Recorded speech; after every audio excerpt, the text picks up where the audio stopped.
ಸ್ನೇಹಿತರೆ, ಭಾರತ ಎಂದರೆ ಬರೀ ಇತಿಹಾಸ ಮತ್ತು ಸಂಸ್ಕೃತಿ ಮಾತ್ರವಲ್ಲ, ಅದು ಅಡಗಿರುವ ರಹಸ್ಯಗಳ ತವರೂರು.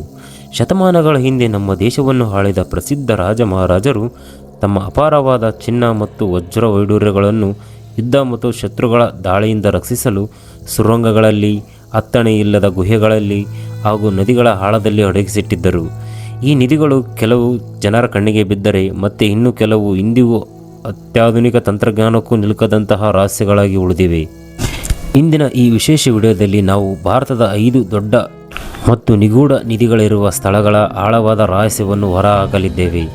ಬ್ರಿಟಿಷರ ಫಿರಂಗಿ ದಾಳಿಗೂ ಬಗ್ಗದ ಕಲ್ಲಿನ ಬಾಗಿಲು, ಸೇನೆ ಹಾಗೂ ಟ್ರಕ್ಗಳನ್ನು ಬಳಸಿ ನಡೆಸಿದ ಬೃಹತ್ ಸಂಶೋಧನೆ ಮತ್ತು ಮಂತ್ರದ ಬಲದಿಂದ ಮುಚ್ಚಲ್ಪಟ್ಟಿದೆ ಎನ್ನುವ ಕೋಟ್ಯಾಂತರ ರೂಪಾಯಿ ಮೌಲ್ಯದ ರಹಸ್ಯ ಕೊಠಡಿ.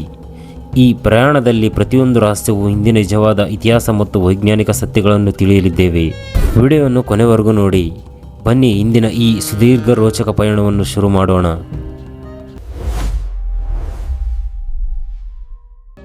ಸ್ಥಳ 1. ಸೋನು ಬಂಡಾರ ಗುಹೆ. ರಾಜ್ಗೀರ್ನಲ್ಲಿರುವ ಈ ಸೋನು ಬಂಡಾರ ಎಂದರೆ ಚಿನ್ನದ ಉಗ್ರಾಣ ಎಂದರ್ಥ.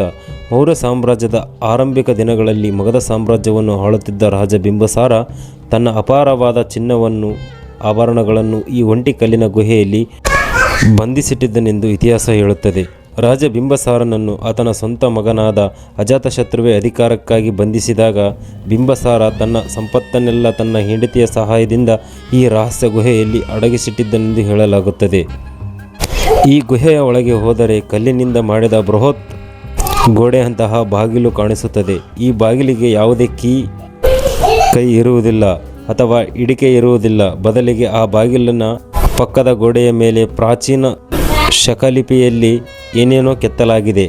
ಸ್ಥಳೀಯರು ನಂಬುವ ಪ್ರಕಾರ ಈ ಶಾಸನದ ಆ ಬಾಗಿಲು ತೆರೆಯುವ ರಹಸ್ಯ ಕೋಡ್ ಅಥವಾ ಮಂತ್ರ ಅಡಗಿದೆ ಎಂದು ಅವರು ನಂಬಿದ್ದಾರೆ. ಬ್ರಿಟಿಷರು ಭಾರತವನ್ನು ಆಳುತ್ತಿರುವಾಗ ಈ ನಿಧಿಯ ವಾಸನೆ ಅವರಿಗೂ ಬಿತ್ತು. ಅವರು ಈ ಕಲ್ಲಿನ ಬಾಗಿಲನ್ನು ತೆರೆಯಲು ಸಾಧ್ಯವಾಗದೆ ಕೊನೆಗೆ ಫಿರಂಗಿಗಳಿಂದ ಬಾಗಿಲನ್ನು ಸ್ಫೋಟಿಸಲು ಯತ್ನಿಸಿದರು. ಫಿರಂಗಿಗಳ ಗುಂಡಿಗೆ ಬಾಗಿಲಿಗೆ ಅಪ್ಪಳಿಸಿದರು. ಕೊನೆಗೆ ಬಾಗಿಲು ಸಣ್ಣ ಹಾನಿಯೂ ಆಗಲಿಲ್ಲ. ಫಿರಂಗಿಗಳ ಗುಂಡಿನ ಗುರುತು ಇಂದಿಗೂ ನಾವು ನೋಡಬಹುದು. ತಜ್ಞಗಳ ಪ್ರಕಾರ ಆ ಕಲ್ಲಿನ ಬಾಗಿಲ ಹಿಂದೆ ವಿಶಾಲವಾದ ಕೊಠಡಿ ಇದ್ದು ಅಲ್ಲಿ ಮೌರ್ಯ ಸಾಮ್ರಾಜ್ಯದ ಕೋಟ್ಯಾಂತರ ರೂಪಾಯಿಗಳ ಮೌಲ್ಯದ ಚಿನ್ನದ ನಾಣ್ಯಗಳು ಇಂದಿಗೂ ಸುರಕ್ಷಿತವಾಗಿವೆ ಎಂದು ಹೇಳಲಾಗುತ್ತದೆ.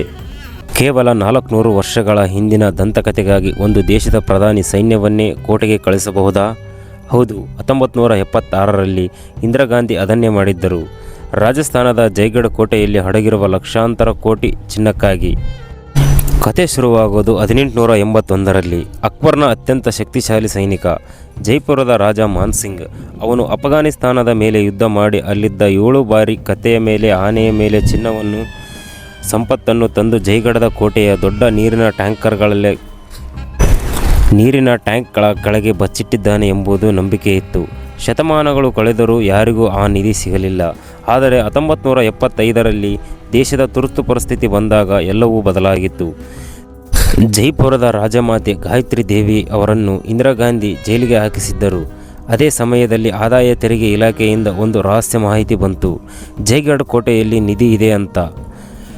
10 ಜೂನ್ 1976ರಲ್ಲಿ ಇಂದಿರಾ ಗಾಂಧಿ ನೇರ ಆದೇಶ ಕೊಟ್ಟರು. ಭಾರತೀಯ ಸೇನೆ, IS, ಪೊಲೀಸರು ಸೇರಿ 5 ತಿಂಗಳ ಕಾಲ ಇಡೀ ಕೋಟೆಯನ್ನು ಅಗೆದು ಹುಡುಕಿದರು.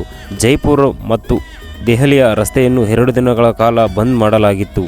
ಮಿಲಿಟರಿಯ ಟ್ರಕ್ಕರ್ಗಳು ರಾತ್ರೋರಾತ್ರಿ ಏನೇನೋ ಸಾಗಿಸುತ್ತಿದ್ದವು ಎಂದು ಸ್ಥಳೀಯರು ಇಂದಿಗೂ ಹೇಳುತ್ತಾರೆ.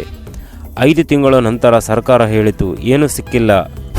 ಅನುಮಾನ ಮಾತ್ರ ಹಾಗೆ ಉಳಿಯುತ್ತದೆ. ಏಕೆಂದರೆ ಆ ನಿಧಿ ಅಡಗಿದ್ದು ಅಮರಕೋಟೆಯಲ್ಲಿ.